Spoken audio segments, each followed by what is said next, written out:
بچانا ہے، دوسرا اپنے عمل کا قبلہ درست کرنا ہے۔ میں نے یہ کہا تھا نا میلاد کیا ہے؟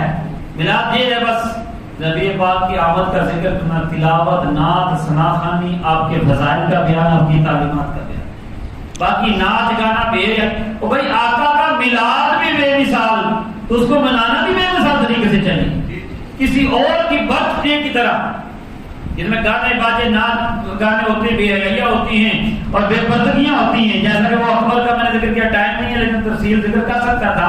تو اکبر کے زمانے میں جیسے ہو گیا تھا ایک دین کا مکسچر، دو قومی نظریے کو ختم کیا جا رہا تھا، تو شیخ مجدد الفسانی اس کے سامنے کھڑے ہو گئے تھے۔ تو بھائی میلاد کو کچھ لبرلز اس انداز میں لے جا رہے ہیں کہ اس کو سافٹ امیج دکھانے کے لیے دنیا کے اندر بے حیائی اور بے پردگی اور ناچ گانے کا ذریعہ بنایا جائے۔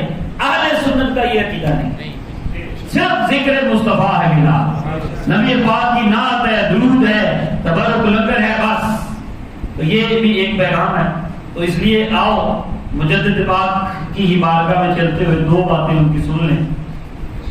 شیخ آپ تیار ہیں نا؟ سبحان اللہ بلند آواز سے۔ ہمارے جب یہ جاگ جائیں گے نا شیر عمل کی، اس عمل بھی ہمارا، جب عقیدہ ہمارا سچا ہے تو عمل بھی ہمارا سچا مانتے اور سچا مانتے ہیں۔ فرمایا شیخ مجدد الفسانی نے مکتوبات شریف کی پہلی جلد میں فرمانے لگے، نقد سعادت دارین با اتباع سید کونین است و بس علیہ وعلی آلہ من الصلوات اکملها ومن التسلیمات افضلها۔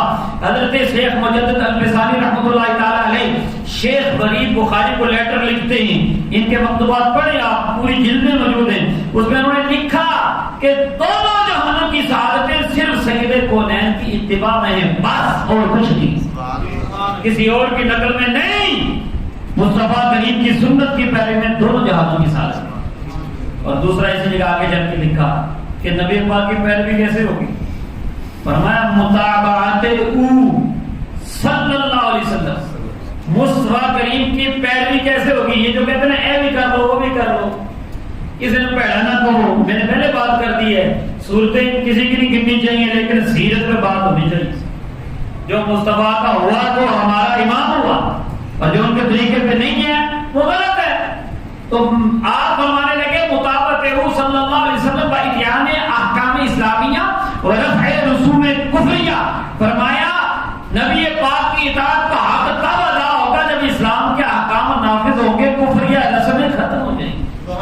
کیوں فرمانے لگے چھ اسلام و کفر ضد یک دیگرند، کیونکہ اسلام اور کفر ایک دوسرے کی ضد ہیں، وہ اس بات یکے موجب رفع دیگر است، اگر ایک کو لاگو کرو گے دوسرے کو اٹھا دو گے، مطلب کیا؟ اگر اسلام پہ چلو گے تو کفر مٹے گا، اگر کفریہ